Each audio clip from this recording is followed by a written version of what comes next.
firstly, it's really great to be here.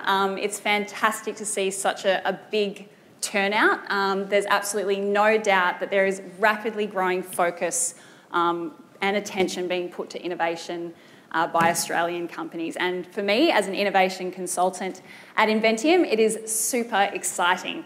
So today you've heard about some great examples of innovation within some leading Australian companies and got some really good insights into why it is so important to be focusing on innovation. Today, I'm really looking forward to sharing with you some really practical tips and tools that you can actually be taking straight back into your workplaces. So these are tips that I want you to literally be able to immediately implement. Now, contrary to what might be popular belief, I will not be talking about these guys, beanbags. So I do love the old sit in a beanbag, I'm not going to lie. But when it comes to this context, I see beanbags as a bit of a symbol for, I guess, the fluff and the elusiveness that often sits around the innovation and creativity space in the context of businesses. So my role at Inventium and what really Inventium stands for is to stamp out that fluff. And we do that using science. So everything that we do, our approaches, our methodology, is based on what has been scientifically proven to significantly increase creativity and drive innovation within organisations. And at Inventium, we do that by taking all the leading research in neuroscience, psychology, management, and distilling that down into practical tools that our clients can use. So we work with our clients in terms of developing capability for innovation across key drivers for innovation within organisations, and also to actually develop something new, so to invent something. We're lucky enough to work with a whole range of different clients across the world, and I've got this slide up here today just to demonstrate the fact that it doesn't matter what market or industry you're in, the drivers for innovation are the same. And that is a great takeaway from the point of view of the BRW Most Innovative Companies list. That's why we're able to run this competition and use a methodology that looks at those drivers for innovation. So this is another key part of what we do at Inventium. We're the co-creators of this list. And we're essentially the research and methodology partners behind the list. So we're the ones in the back end assessing all the entrants on how well they're doing in terms of innovation. So feel free to buy me a coffee later on if you like. But what I want to focus on today is these 3 practical tools that are backed by science that you can start implementing immediately. The first one relates to space. So not much thought is typically given to the spaces that we find ourselves working in.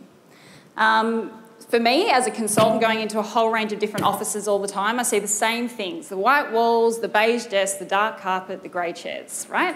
Except for this room, it's a shame that we've had to put the curtains down. But the fact of the matter is that the physical spaces that we find ourselves working in dramatically impact our ability to think creatively. And as a result of that, there's some great ways that you can actually manipulate space. And I want to give you just one way, and that relates to the natural environment, which is out there somewhere behind these curtains. So a leading study, there's been a whole lot of studies in this area, and a leading study in this area took 3 groups of people and put them into 3 different conditions. So the first group of people were put into a boardroom, so enclosed room, no windows, fluoro lit. The second group of people were out in a park, so surrounded by the natural environment. The final group of people were in a boardroom just like the first group, however they had a visual representation of a beautiful rainforest. Now each of these groups were given a challenge to solve, and they needed to generate as many creative ideas as possible. And you're probably starting to figure this out, but the group that performed the best, who developed the most creative and significantly more creative and more diverse ideas, was that group that was out in the park. So that was compared to the group that was in that enclosed boardroom, fluoro lit, no sense of the outside world. What's really interesting about this study is that the group that was in the third room, boardroom with visual representation, also performed significantly better than that group in that boardroom. So what's going on here comes down to cortisol. So when we feel stress, we have the stress hormone cortisol rise in our bodies. And it comes back from evolutionary biology. So back in the day, You know, if there was a tiger that came onto your camp and you're a cave woman or a caveman, your cortisol levels are going to rise. Focus on that threat and allow you to make an important decision as to how you're going to save your life. So you get very focused on that threat, narrow thinking. Now, in this day and age, we don't have these type of life-threatening situations happening all the time, right? So, but at the same time, we still have this cortisol response in our body when we feel stressed. And what that means is when we feel stressed, we get this cortisol response and we get very focused thinking. So when it comes to generating creative ideas, we don't want focused, convergent thinking. We want divergent thinking. So what the natural environment does is it actually reduces our stress levels, helps to decrease the cortisol in our bodies, giving greater opportunity for divergent thinking and creative idea generation. So in terms of implementing the natural environment, at Inventium, and a lot of our clients do this as well, is walking meetings. So if you want to be discussing a problem and coming up with some ideas, why not go for a walk?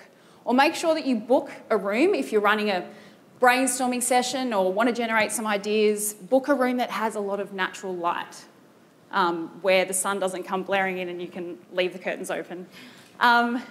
Or, you know, think about ways that you can actually bring the outside world onto the inside world. So visual representations, pot plants. So that's a natural environment.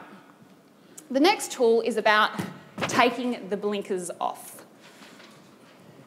So what happens as we go down our career paths is we develop seniority and we develop a lot of experience and focus generally in a particular area. We develop a lot of depth, but this is often to the detriment of breadth. And there's a lot of research that shows that breadth is actually extremely important when it comes to creative idea generation.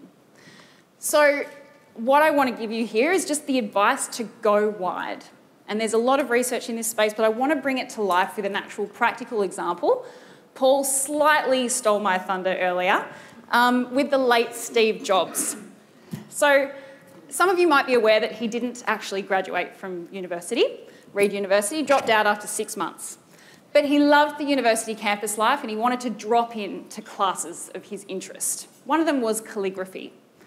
He spent 6 months studying how to make writing look beautiful, typography, 6 months learning about all this, finished that, parked it aside, thought, great. Several years later, he's in the back of his garage with Steve Wozniak trying to come up with, hopefully something that would be the next big thing in computing.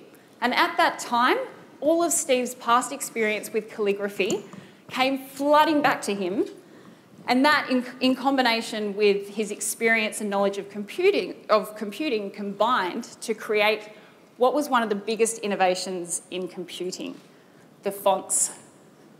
So as a result of these two seemingly unrelated pieces of information, them intersecting, we came up with one of the biggest innovations in computing at that time.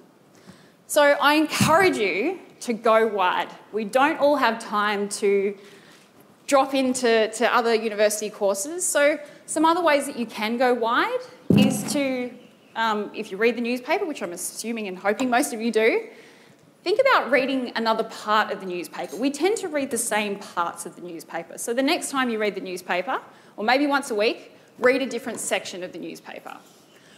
If you have time to kill at an airport, pick up a magazine of a topic that you know nothing about, a completely different subject. Enrol in a course that's sort of outside of your comfort zone, or go to a public lecture on a topic you know nothing about. So my advice is to go wide and set yourself up with breadth, not just depth, to give yourselves the best chances of being creative. So the final tool is to do with brainstorming. So can I get a show of hands as to who has got a brainstorming meeting coming up, or perhaps you're doing a problem-solving meeting and want to generate some ideas over the next couple of weeks? Just a show of hands if there's anyone that's going to be part of those sort of meetings. Great, okay. Lots of people, fantastic. So this is a tool that you can literally implement straight away into one of those meetings. And it comes down to the fact that with your typical brainstorming sessions, so I'm talking about when you've got a table of people are yelling out their ideas, and there's someone at the front writing down those ideas, and there's encouraging talk and everyone's excited, it seems fantastic. That typical style of brainstorming is actually fundamentally flawed.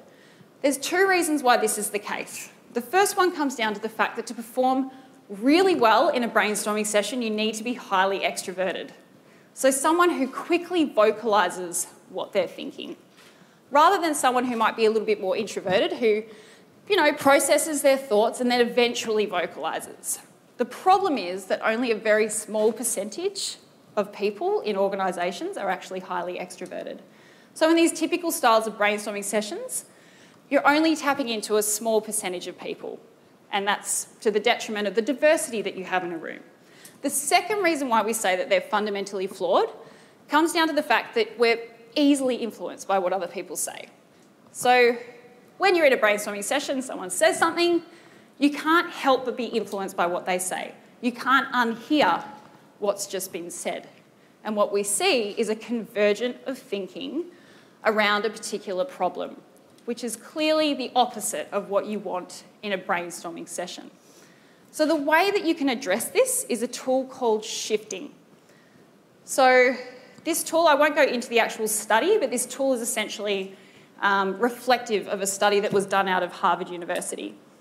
And the way that it works is when you first introduce a problem or a challenge that you want to solve to a group, give everyone 5 to 10 minutes of alone time. So this is time where they're not being influenced by what other people are thinking. They have time to generate their own thoughts, their own ideas. Then shift everyone into group mode. Go around the circle one by one. So literally every single person in that circle has the opportunity, whether they're highly extroverted or introverted, to speak and share their ideas, discuss those ideas, and if required, you can shift back into individual mode. So it's a really simple concept, and this is a tool that often resonates with a lot of people that I encourage you to use in your next brainstorming or problem-solving meeting. So I've given you 3 tools that you can immediately implement: shifting, the natural environment, a way that you can manipulate space, and going wide, ensuring that you're getting breadth, not just depth.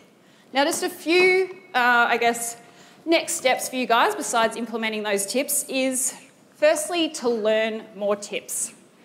I've obviously just touched on 3, but you can go to our website, inventium.com.au, and you can download the 9 keys to achieving growth through innovation. This is actually really valuable from the perspective of if you're interested in entering the BRW Most Innovative Companies list. This is outlining 9 key drivers for innovation within organisations, which you actually get assessed across as part of the competition. So that's a free download off the front of the website. Secondly, tell someone. So Paul's been talking about the takeaways that you're going to have from today. Whatever your key takeaways are, whatever resonates with you, tell someone about it, because research says that helps it stick in your minds. So I really encourage you to tell someone and share what you've learned. And finally, benchmark yourself with the BRW Most Innovative Companies list. If you're sitting there thinking, oh look, we're not ready, to play in this area, I still encourage you to consider entering, because if you don't make the top 50, you don't get mentioned, no one knows that you ever entered, but you gain some extremely valuable learnings in the process, including a report that tells you how you've performed against a 9-element framework for innovation and how you actually benchmark against the other companies that have entered in the competition.